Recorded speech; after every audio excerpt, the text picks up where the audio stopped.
Hai semuanya, kembali lagi dengan saya Venus Situmeang.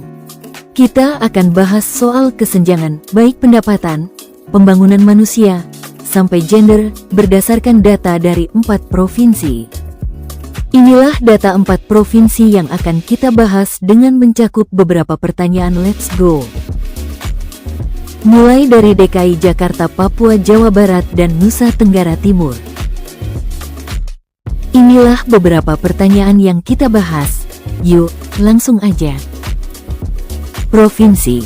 Pertama-tama, coba kita lihat data dulu. Di DKI Jakarta, pendapatan per kapita Rp6.500.000. IPM-nya tinggi banget, yaitu 82,5, dan IPG-nya juga paling tinggi, 91,3.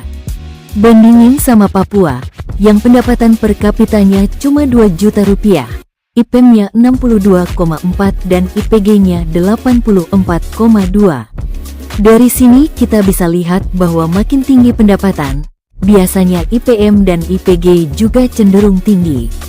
Kenapa? Karena pendapatan itu bisa membuka akses ke pendidikan dan layanan kesehatan yang lebih baik. Kalau gaji cukup, orang bisa sekolah lebih lama, bisa ke dokter kalau sakit, dan hidupnya jadi lebih layak. Nah, sekarang kita bahas, gimana kesenjangan pendapatan bisa bikin kualitas hidup jadi timpang?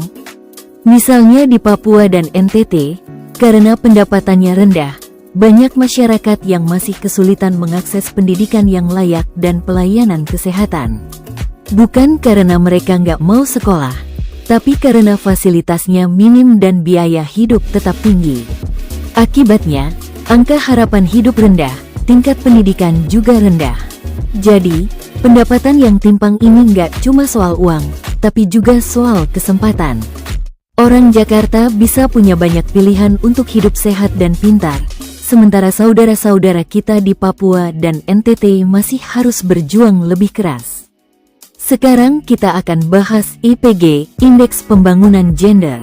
Di Papua, IPG-nya cuma 84,2.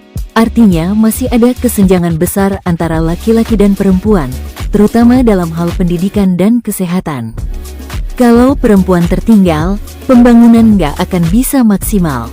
Kita butuh perempuan yang sehat, berpendidikan, dan berdaya agar bisa ikut aktif membangun daerahnya. Rendahnya IPG bisa bikin potensi perempuan terabaikan, padahal mereka adalah setengah dari populasi. Nah, solusinya apa nih? Ini beberapa ide kebijakan dari aku. Yang pertama adalah pemerataan anggaran pendidikan dan kesehatan. Pemerintah pusat harus memberi prioritas lebih besar ke daerah tertinggal, bukan cuma infrastruktur, tapi juga guru, dokter, dan beasiswa untuk anak-anak daerah. Yang kedua, pemberdayaan perempuan, misalnya program pelatihan kerja untuk perempuan, akses ke modal usaha, serta perlindungan hukum bagi perempuan. Yang ketiga, pajak berbasis keadilan sosial. Di daerah dengan pendapatan tinggi bisa dikenakan pajak yang sebagian hasilnya digunakan untuk membiayai pembangunan di daerah tertinggal. Yang terakhir, digitalisasi layanan publik supaya akses informasi dan layanan kesehatan, pendidikan bisa menjangkau pelosok lebih cepat dan murah.